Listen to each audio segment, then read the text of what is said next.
አብረን ረጅም ጊዜ ቆይተናል። አጠር አድርጌ ስነግራችሁ ለ4 ዓመት ያክል ከ10ኛ ክፍል ጀምሮ አብረን ቆይተናል።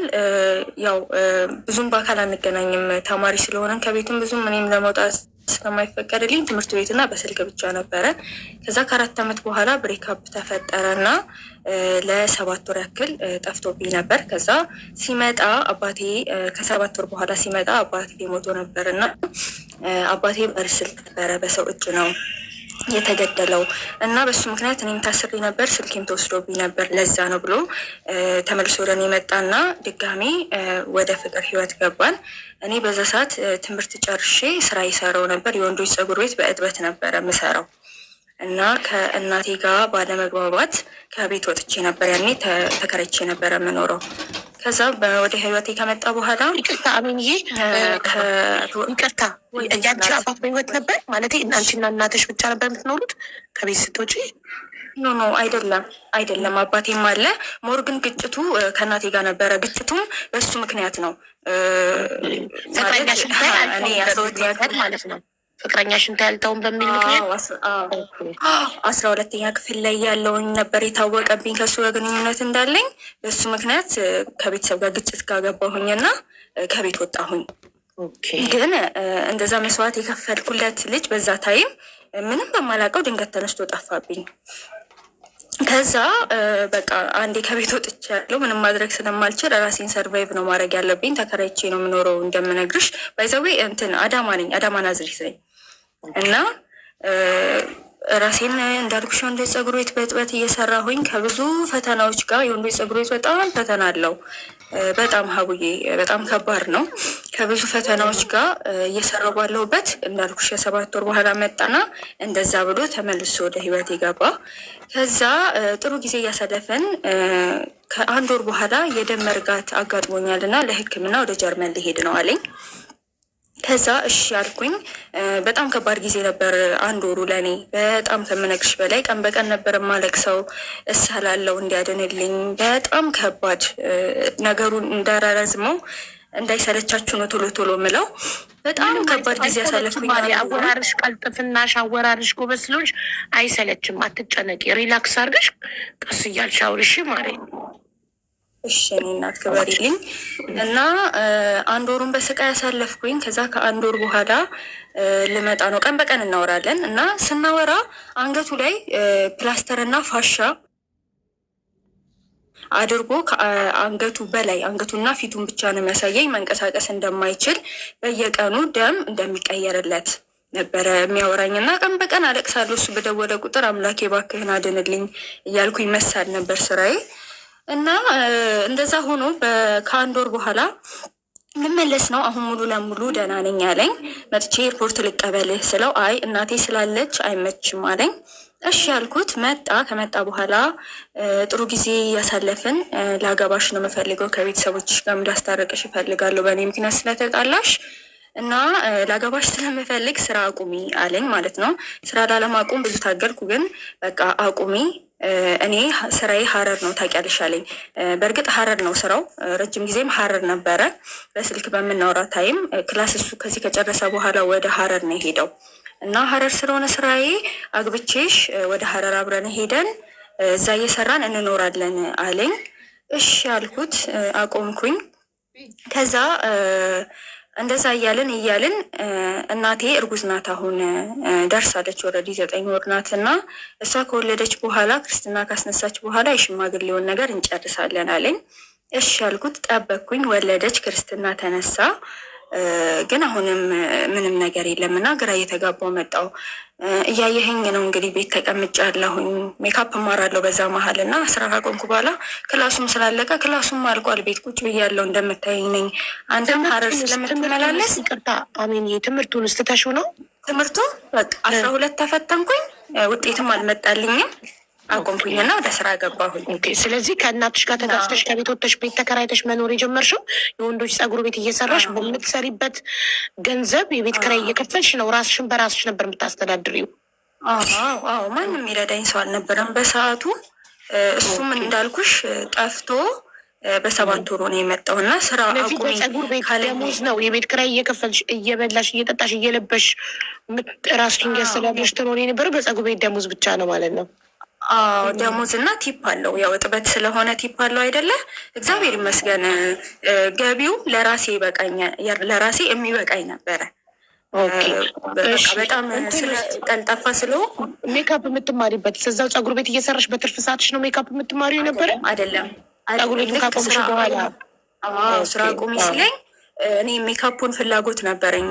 ባልማርም በፊትም በጣም ራሴ ላይ እንትን ስለነበረ ለምን አላዳብረውም ብዬ ገባሁኝ ሜካፕ ማለት ነው። የ3 ወር ኮርስ ነው ወሰድኩ። የ3 ወር ኮርስ ቤት ኢንተርናሽናል ሜካፕ ስኩል ትባላለች። እሷ ጋር ነው የገባሁት። ኢንተርናሽናል ሰርተፍኬት አለኝ እና እንደዛ ብሎኝ ካስወጣኝ የእሱ እናት ወልዳ ክርስትና ያቆምሽው የእሱ እናት ወልዳ ክርስትና አስነስታ እሱ ቤተሰቦችሽን አስታርቆ እንደሚያገባሽ ቃል ስለገባልሽ ያንን እየጠበቅሽ ነበረ?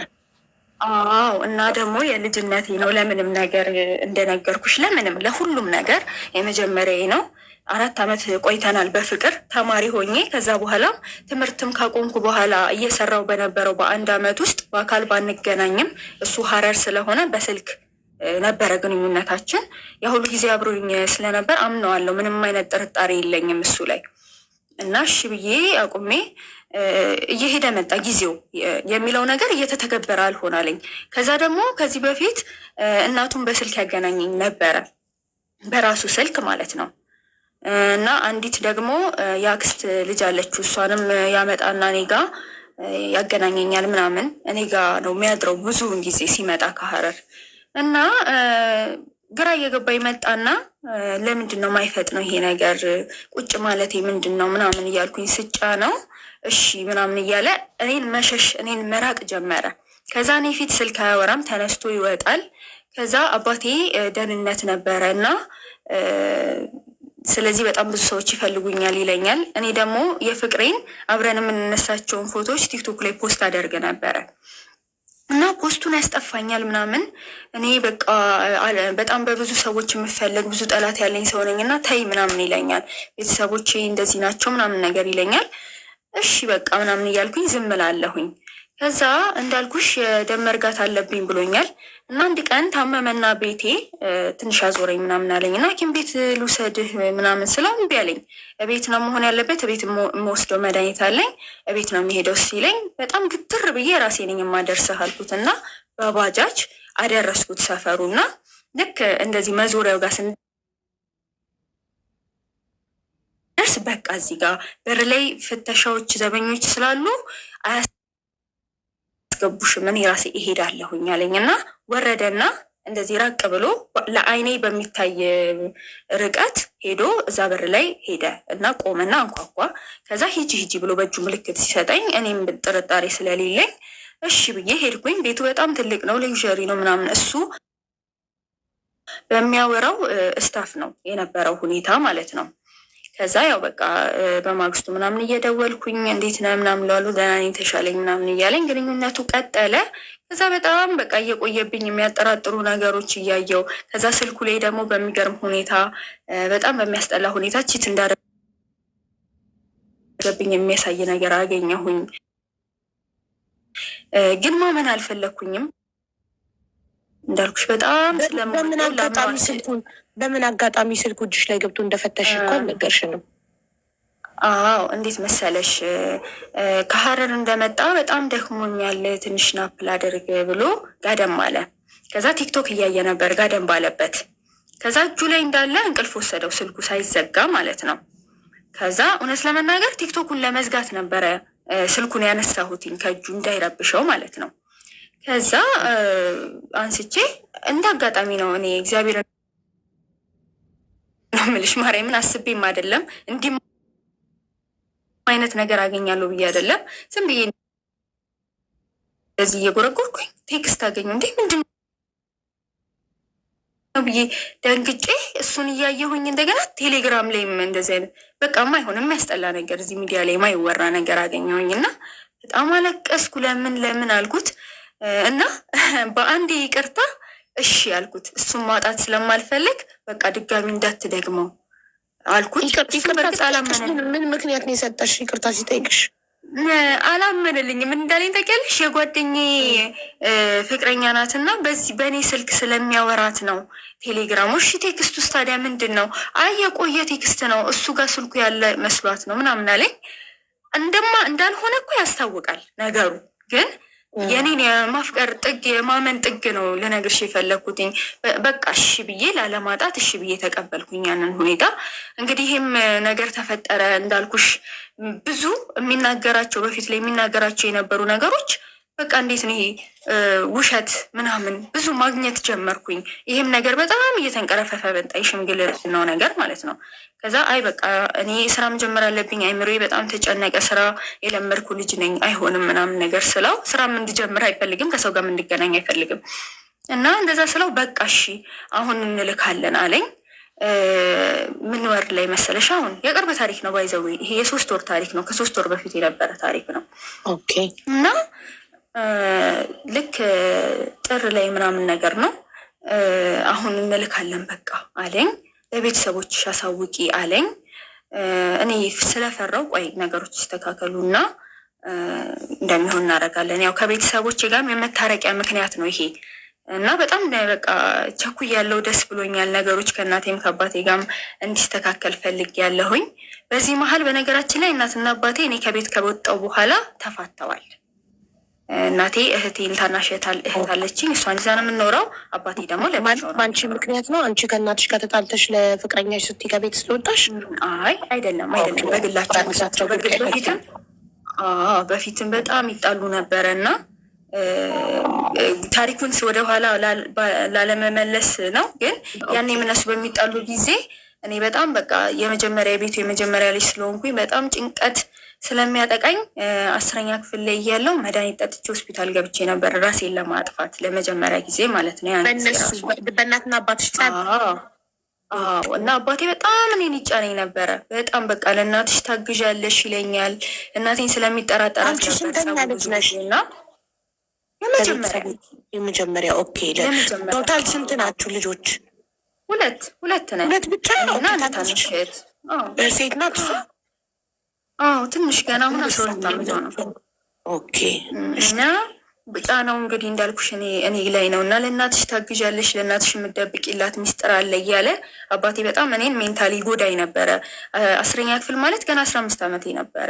ያን ሰዓት ራሱ መድኃኒት ወስጄ ነበረ እና ልክ እኔ ነኝ ያስኳቸው ማለት ይቻላል እንዳይፋቱ። በቃ በየጊዜው በቃኝ ስትል እናቴ በቃ ቤተክርስቲያን ውስጥ እባክሽ እያልኩ ጉልበቷ ላይ እየለመንኩኝ እየወደኩኝ ምናምን ነበር ትዳሩን ያቆየሁትኝ። እና ልክ እኔ በወጣው በተወሰነ ጊዜ ተፋቱ። እነሱ የራሳቸውን ህይወት መኖር ጀመሩ።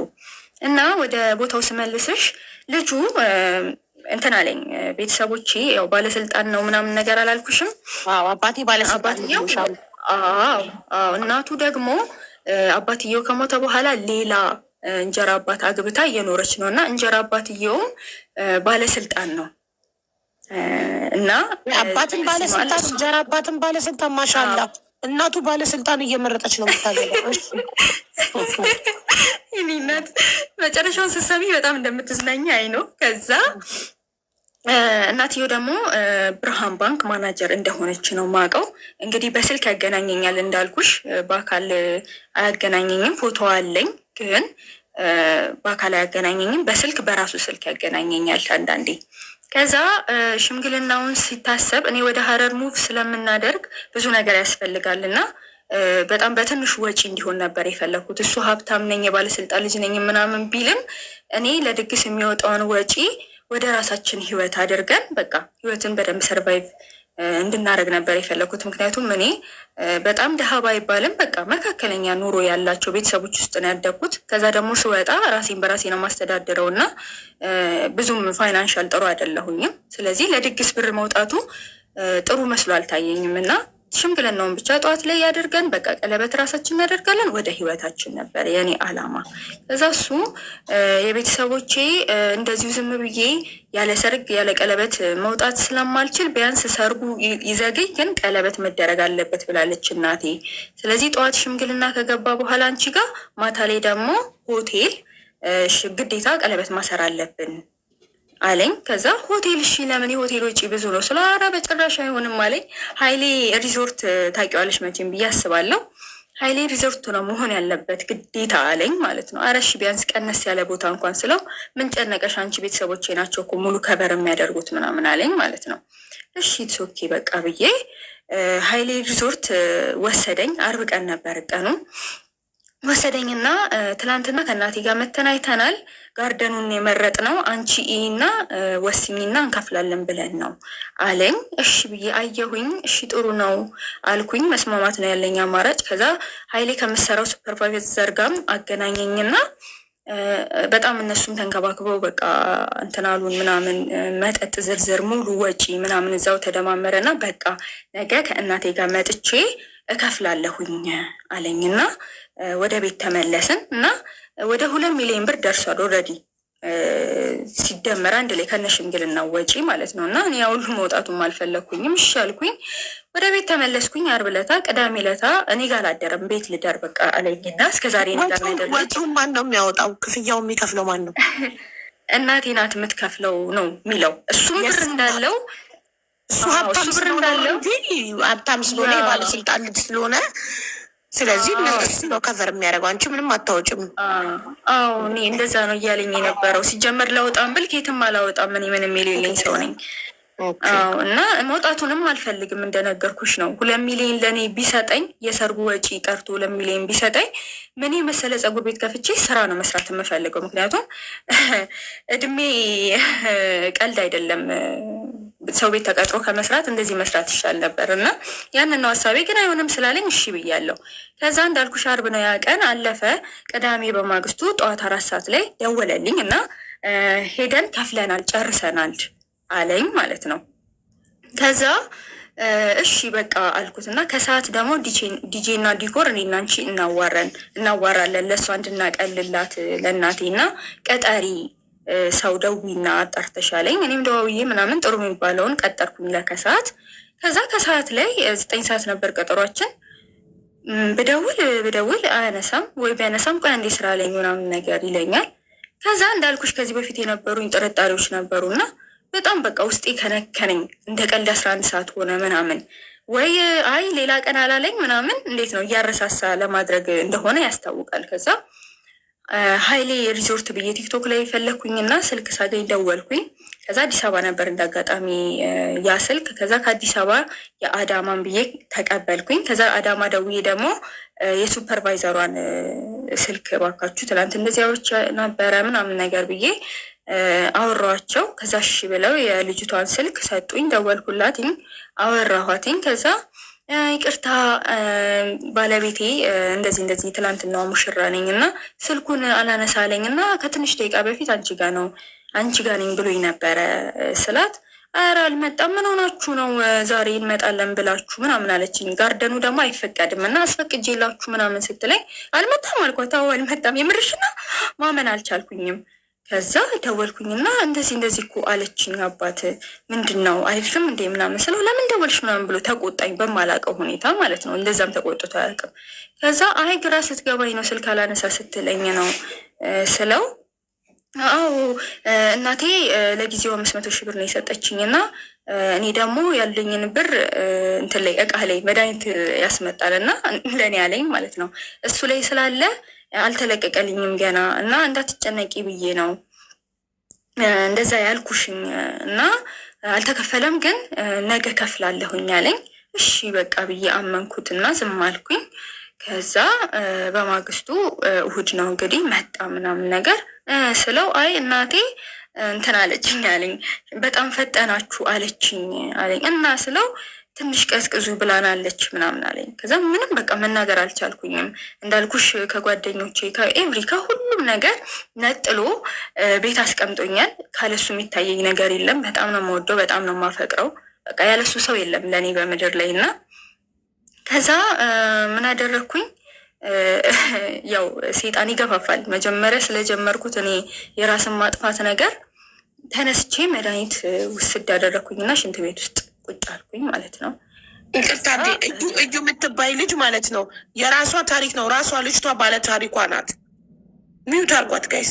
ውሸት ነው፣ የሌላ ሰው ታሪክ ነው የምታወራው የምትለው ችግር የለም ማሪቀጥ ይቀባል። እሺ ከዛ እንዳልኩሽ መድኃኒት ወሰድኩኝና ሽንት ቤት ቁጭ አልኩኝና እንትን ነው አፓርታማ ነው እና አከራዬ ዋናውን ቤት ይዛ እኔን አንድ ክፍሉን እና የውጭውን ሽንት ቤት ነው ያከራየችኝ። እና በጣም መልካም ሰው ናት፣ እንቀራረባለን ከአከራዬ ጋር እና በጣም ከዛ ድምፅ ሰማች ሽንት ቤት በጣም በቃ ወደ ላይ እያለኝ ነው ምናምን። ከዛ ምንድን ነው ብላ ሮጣ ስትገባ እኔ መድኃኒቱ እያስደፈቀኝ ነው አረፋ ምናምን። ከዛ ወተት ሰጡኝ ምናምን፣ ወደ ሐኪም ቤት ሄድኩኝ። ቶሎ ማርከሻ አድርገው እንትን አሉኝ። ከዛ በቃ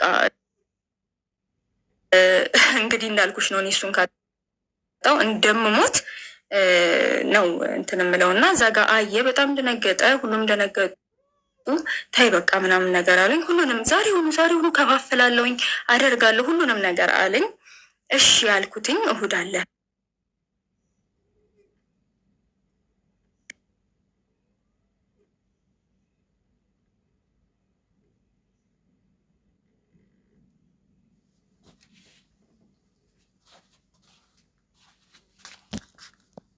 ደቂቃው ነው የምደውለው። ምን አዲስ ነገር አለ ጓደኞቹ ጋር ደወልሽ ምናምን እላለሁኝ። እኔም ስደውል አያነሱልኝም እና ከዛ ሁሉንም እንትን ስል ምንም ላገኝ አልቻልኩም፣ ተጨነኩኝ። ከዛ እስቲ እናትየውን አገናኘኝ አልኳት ማለት ነው ልጅቷን። ከዛ እሺ ምናምን ነገር አለችኝ እና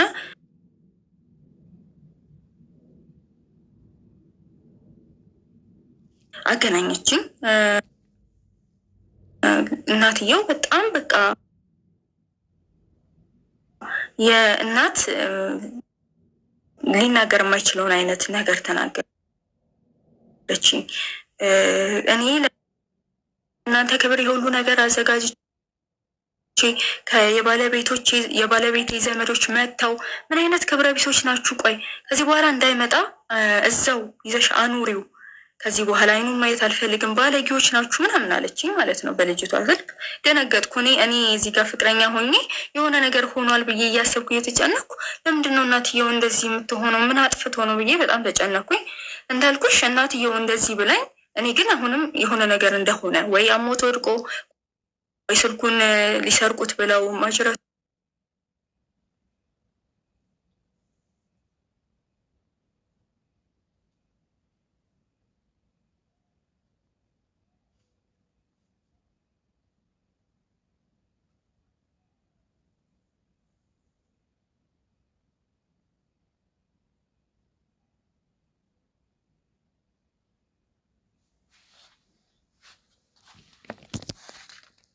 ላይ ነው የሚሆነው የጾም መያዣ ማለት ነው። እና የጾም መያዣ ስለሚሆን በቃ ወደዚህኛው ሳምንት እናምጣውና ጥር 30 ይሁን ቅዳሜ ቀን ማለት ነው ይሁን ተባባልን እኔ እና እሱ። ለእነሱ እንደዛ ተነገራቸው። ቅዳሜ ሊሆን ሽምግልና ሰኞ ነው የተነገራቸው። ከዛ ማክሰኞ እሱ እንደዚህ ያደረገኝ። ከዛ ሮብ ዕለት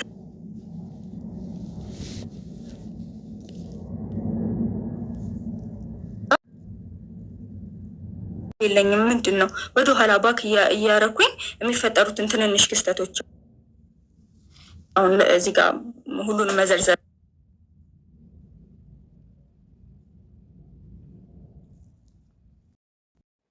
ኢቨን ራሴን አላሰተኝም። ራሴን ቢያስተኝ ጥሩ ነበረ ህመሙን ላለማዳመጥ። ህመሙን ልችለው አልቻልኩኝም። በቃ ወገቤ አከርካሪ ነው የተሰበረ 2 ቦታ። ከዛ እንደምንም ሐኪም ቤት ወሰዱኝ። ኃይለማርያም የሚባል ሆስፒታል ነበር የመንግስት የወሰዱኝ።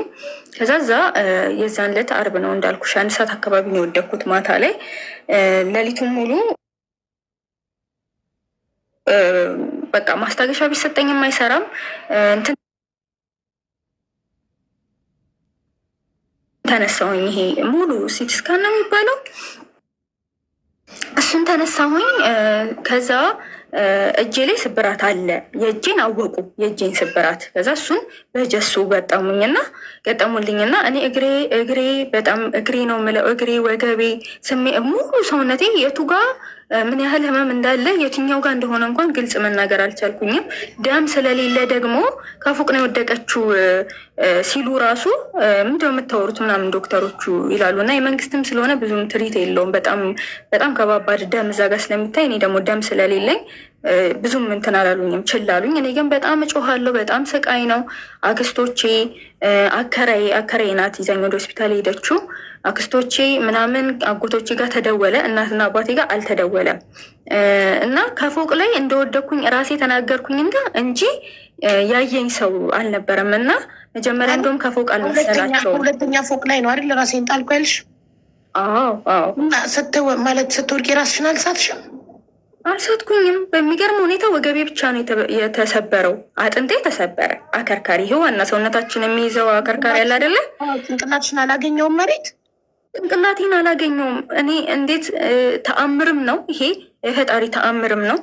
ውሸትም ይመስላል። በእርግጥ አሁን እኔ ብዙ ሰው አልፈርድም፣ ግን የሆስፒታሉ ኤቭሪቲንግ ሁሉም ነገር አለ። ፒን የተደረገው ቪዲዮ ላይ ቦድካስቱ ላይም የወገቤ ስፌት አስገብተውታል። እና ሀቡ የምትፈልጊ ከሆነ በውስጥ የነበሩትን የሕክምና ማስረጃዎች ከነ ቁስሌ ልክልሻለሁኝ። አንቺ ማንም አልነበረም ስትወድቂ? ከራስሽ ከተከራየሽበት ኮንዶሚኒየም አይደለም፣ አፓርታማ ነው። አፓርታማ ሚንስ ሰዎቹ ከስር ይኖራሉ፣ ባለቤቶቹ ከላይ 2 ፍሎር ሰሩና 2 እንትን ማለት ነው ፎቅ ሰሩና ሙሉውን ፍሎሩን ማለት ነው አንዱን ሙሉውን ልክ እንደ ሙሉ ግቢ አከራዩት ማለት ነው። ከዛ የላይኛውን የተከራየችው ሴት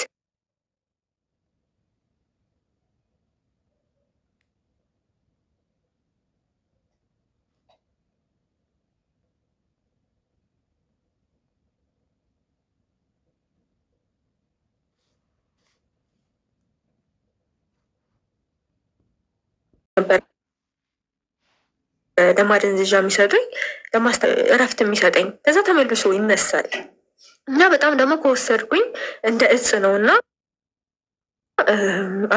አዳፕት የሆነባታል አይሆንም ብሎ ዶክተሩ እንደውም የእንቅልፍ ኪኒን ይሻላል ዶስ ተቀንሶ ብለው በእንቅልፍ ኪኒን ነበረ እንትን የሚሉ በጣም በቃ እነሱ ይሰቃዩልኝ ነበረ። እሱ አንድ ቀን ብቻ በማግስቱ ምናምን ነገር መጣና ከዛ ሰርጀሪውስ ምናምን ሲሉት አይ ተዘዋወረልኝ፣ አሁንም ደህና እየሆንኩኝ ስለሆነ ተዘዋወረልኝ ምናምን አለ። በቃ ዛሬ ደርልኝ እሺ አልኩት። ካፌኔ ቃል ወጥቶ ማለት ነው።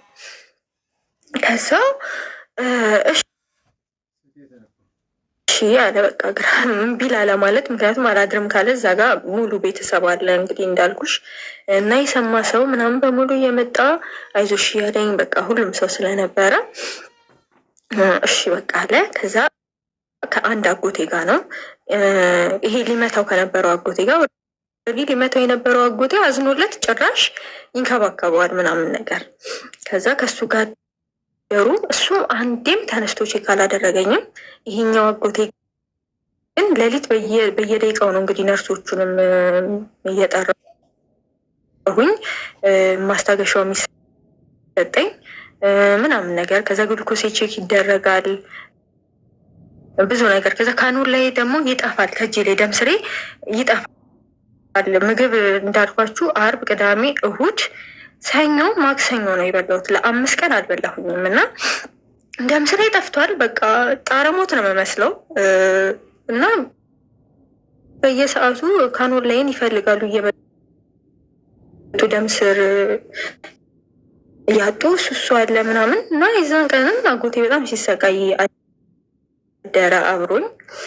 ከዛ እንደ እግዚአብሔር ፍቃድ ደህና እየሆንኩ ሚንስ ህመሙ ትንሽም ቢሆን እየቀነሰ ግን መቆም አልቻልኩኝም። ግን ዶክተሮቹን ቆም ይገፋፍኛል። አሁን ካልቆምሽ በዚሁ እግርሽ አለመቆምን ይለምድና እግርሽ ላይ ደም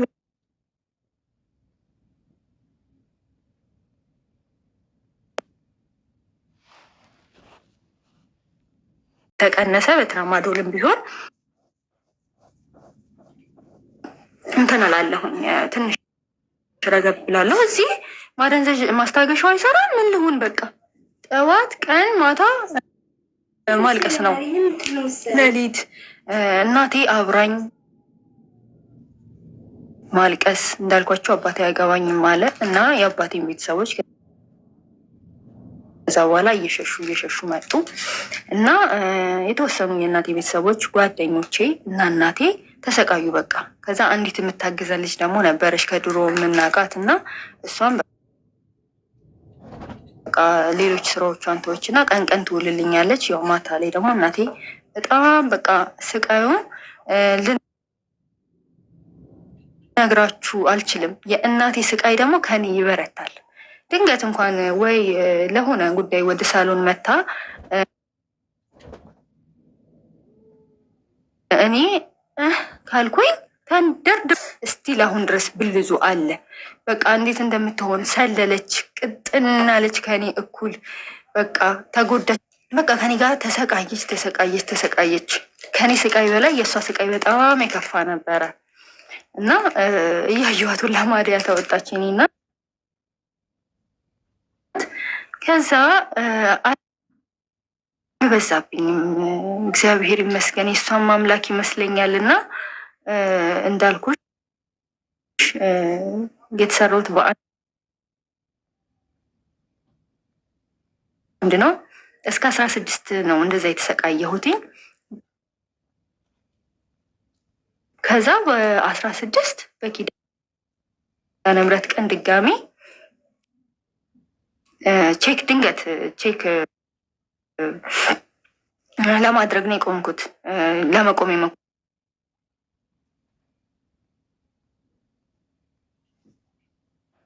በእርግጥ ከ16 በፊት ቁስሉ ስለደረቀ ያለው ገመድ ተበጠሰልኝ እና ቼክ ተደረግኩኝ። በቃ ጥሩ ነው አሪ ብለውኝ እጄ ላይም እንግዲህ ጀሶ አለቀኝ እጄ ላይ እና እንደዛ ብለውኝ ስመለስ ትንሽ ቀለለኝ። ያው ተራ አይደለ ክር አይደለ ከላይ ላይ ሲፈቱልኝ ትንሽ የመቅለል አይነት ስሜት ተሰማኝ እና ስመለስ ብዙም ጩኸቱ አልነበረም። ህመም አለ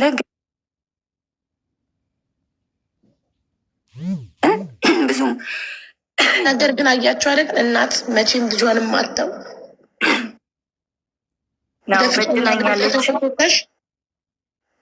በድላኛለች እንኳን አላለችም። እንግዲህ አስቢው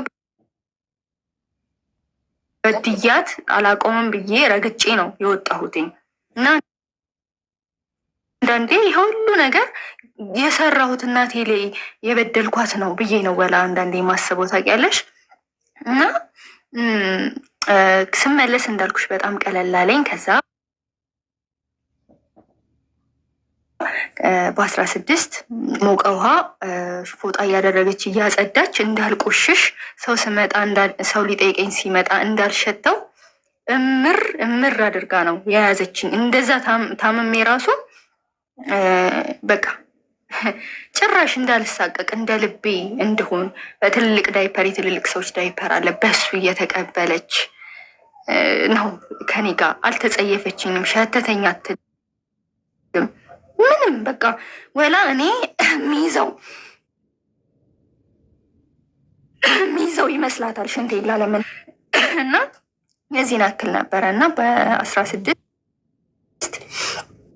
እስቲ ቆይ ትንሽ ወገቤ ቀሎኛል እና እንሞክር፣ ለመቆም አይደለም ለመቀመጥ እንሞክር ብዬ ከስር እግሬ ያልኳችሁ ልጅ እየጎተተችን ከላይ እናቴ ወገቤን ደገፍ አድርጋልኝ ስቆም ስቀመጥ በጣም አመመኝ ቂጤ ላይ። ለካ ቂጤ ላይ ቅጥቅጥ ኖሮ በልዟል እንደገና ደግሞ ማለት ነው እና ወይኔ ቂጤ ብዬ ብድግ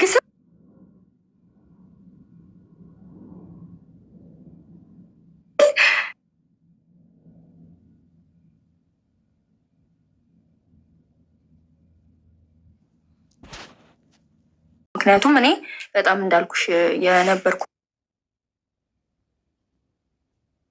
ህመም በጣም ከባድ ነበር እና ለእሱ ውሸቶች በጣም ተመቸ እና ኢቨን ያኔ እኔ ሆስፒታል ገብቼ እሱ ራሱን ስቶ የወደቀ ዕለት በጣም የውሸቱ ጥግ ያላስፈላጊ ቦታ ውሸቱ እኔ የሌላ ሀገር ዜግነት ስላለኝ ኤምባሲ ደውዬ መታመሜን ማሳወቅ አለብኝ ብሏቸው የኔንም ቤተሰቦች ማለት ነው እዛው ጋር ደውለው ምናምን በቃ እንግሊዝኛ የሆነ ነገር ቀፈጣጠረና እነሱም ደነገጡ። አረ ደግሞ እዚህ የሆነ ነገር ቢሆን እስኪጣራ ብለው ያስገቡናል ምናምን ብለው የዛን ቀን ራሱ በቃ ሂድ ብለውት ሄዷል። እና ከዛ ቤትም ይመጣል። ቤትም ከገባው በኋላ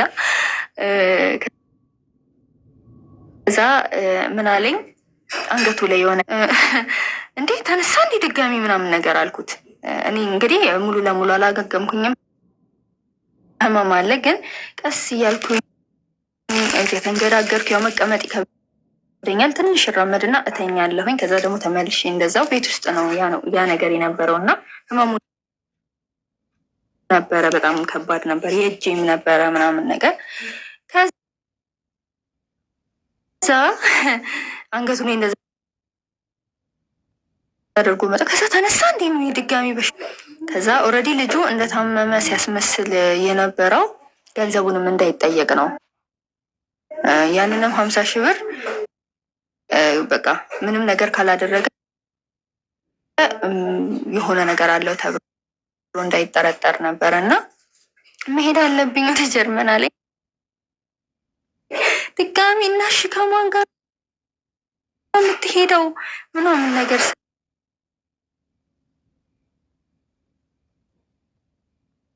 ስለው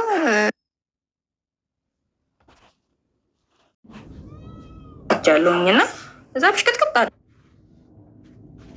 አደረኩትኝ። ከዛ አይኖ መታመምሽን ቃለው ሰምቻለሁኝ፣ ይቅርታ መቼ ስላልጠየኩሽ፣ ግን ጠፋብን። ይኸውልሽ ከጠፋ 3 ቀኑ ነው እና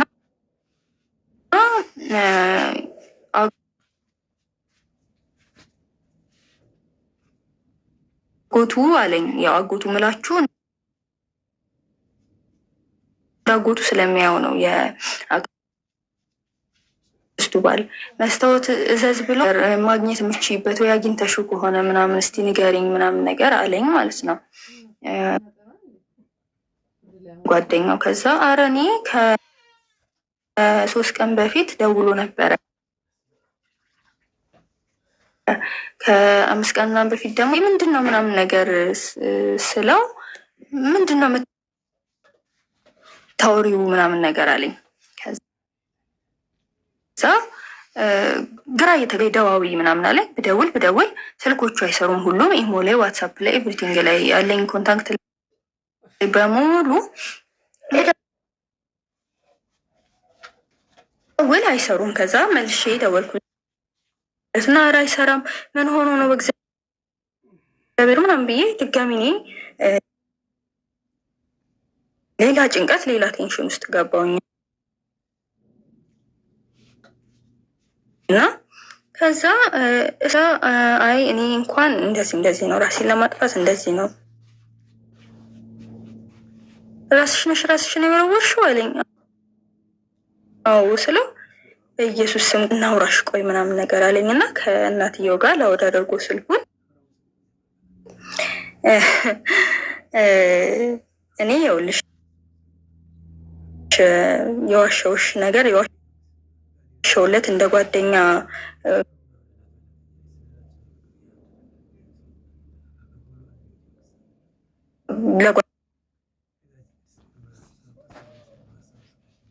ፈርተን ነበረ ለራሱ እና በጣም የተጨነቅነው ሲጠፋ የሆነ ነገር አድርገው እንዳይሆን ብለን ነው።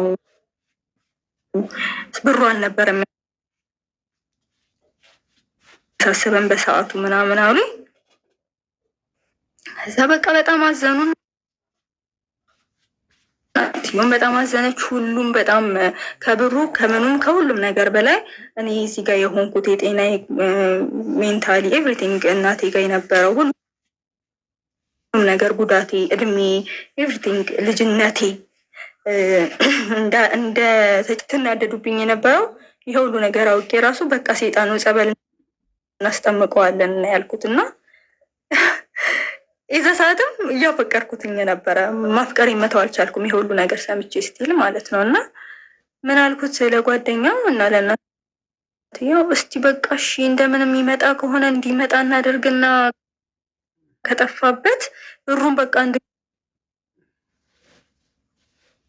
ይጥፋ ከሱ የሚበልጥ ነገር የለም እና ይምጣና ጸበል እንውሰደው ምናምን ስለው ጓደኛው ኧረ በእናትሽ እባክሽ ይበቃሻል፣ ለእናትሽ አስቢላት፣ ለእናትሽ እዘኝ፣ የአክስቱም ባል ይሄ አጎቱ እያልኩ ምጠራው እሱም እነሱ ሁሉ በቃ እኛ ራሱ በቅቶናል። እውነት ከአንድ ከእናቱ በስተቀር ሌሎቹ ለአይናችን አንፈልግም፣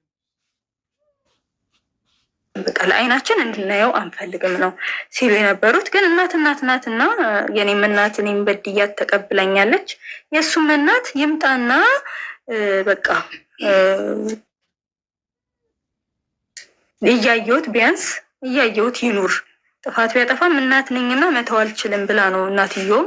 ግን እንደኔ እንኳን አይደለችም እና እኔም በሰዓቱ መንቃት በቃ ከበደኝ፣ ማመንም ከበደኝ ምናምን ነገር እና በጣም በቃ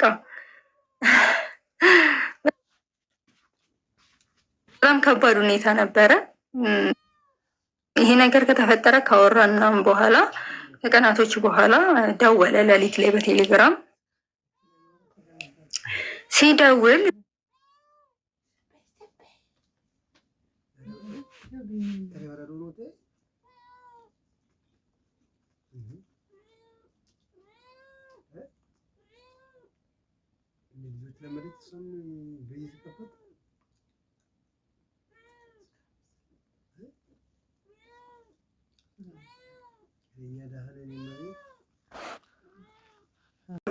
እግዚአብሔር ነው ከውስጤ ድንግል ማርያም ናት ከውስጤ ንቅል ያደረገችልኝ እና አሁን ምንም ነገር ቢፈጠር መልሶ አለመደወሉን እኮ የወደድኩት በቃ ያመኝ ነበረ ማለት ቁስሎቼን ይቀሰቅስብኛል ቢደውል ሜንታሊም ነው የኔ ቁስል አሁን ከሰውነቴም በላይ ቢደውል በሱ ቁጥጥር ስር ማለት ነው። ቢደውል የምትረበሽ ከሆነ ስቲል አልዳንሽም ማለት ነው። ስለዚህ እንዳይደውል አንደኛ ቁጥር መቀየር አለብሽ። ቁጥርሽን ማግኘት የለበትም በምንም አይነት መንገድ። ሁለተኛ ነገር ስለሱ ማንም ሰው መጥቶ ቢያወራልሽ ልትሰሚ አይገባም፣ ልትከታተይ አይገባም። እንዲያለ ሌላ ሴት እንደዚህ ውጭ ሀገር ካድካኝ ሄደች አለ ምናምን ልትይ አይገባም። በቃ ስለሱ ልታይም ልትሰሚም አይገባም። በቃ እዚህ ምድር ላይ እንደሌለ ነው ልትቆጥሩ የሚገባው። እንደገና ደግሞ ፎቶን ኬት ማግኘት እንችላለን ሌሎች ሴቶች እንዲጠነቀቁ። አሁን ፎቶ ማውጣት እኔ በግሌ አልፈለግኩም። ለምን ሪስክ አለው። እኔ እንደነገርኩሽ በጣም ሪስክ አለው። ሚዲያ አልለጠፈው። አይ ምንም ተጠነቀቁ ከዚህ ሰውዬ። ታዲያ መልኩ ካልታየ በእርግጥ ትክክል ነሽ። ግን እንግዲህ ለእኔ የሚልኩሽ ነው የሁሉ ነገር ማድረግ የቻለ ሰው ምን ሊያደርገኝ እንደሚችል አስቢኝ። አሁን ሮጬ እንኳን ማምለጥ የምችልበት ሁኔታ ላይ አይደለሁኝም። አገገምኩኝ እንጂ አልዳንኩኝም። የሆነ ነገር ቢያደርገኝ ስሜን አወጣሽብኝ ፎቶዬን ብሎ የሆነ ነገር ቢያደርገኝ አስቡት፣ በጣም ከባድ ነው።